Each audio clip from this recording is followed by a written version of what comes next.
ప్రభుత్వాలు ఎవరు మారినా తమ తమ కార్యకర్తల్ని నాయకుల్ని పోషించడంలో తప్పు లేదని ఆయా పార్టీల నాయకులు భావిస్తుంటారు. దానికి ఏదో ఒక సోర్స్ కావాలి, అది ప్రభుత్వ సొమ్ము నేరుగా తినాలి.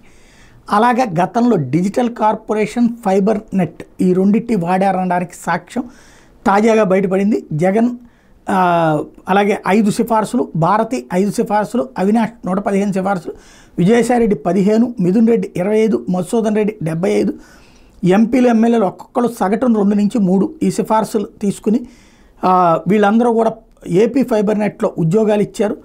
ఇప్పటిదాకా అధికారుల పరిశీలనలో వివరాలు తేలి వైసీపీ పాలనలో ఫైబర్ నెట్ కార్యాలయంలో మొత్తంగా ఉపాధి పొందిన వాళ్ళ సంఖ్య 1255. ఇందులో విశేషం ఏంటంటే పర్మనెంట్ సిబ్బంది 3 అయితే అవుట్సోర్సింగ్ సిబ్బంది 1360 మంది. 2019 నాటికి ఏపీ ఫైబర్ నెట్లో ఎండీతో కలిపి శాశ్వత సిబ్బంది 3 మాత్రమే ఉన్నారు. వైసీపీ అధికారంలోకి వచ్చిన తర్వాత కాంట్రాక్ట్ అవుట్సోర్సింగ్ విధానంలో నియామకం పొంది ప్రతి నెల జీతాలు తీసుకున్న వాళ్ళ సంఖ్య 1360. ప్రతి నెల 4 కోట్లు జీతాల రూపేణా సంస్థ చెల్లిస్తుంది. ఆ జాబితా ఆధారంగా ఎవరెవరు ఎక్కడెక్కడ పనిచేస్తున్నారనే వివరాలను ఇప్పుడు అధికారులు సేకరిస్తున్నారు.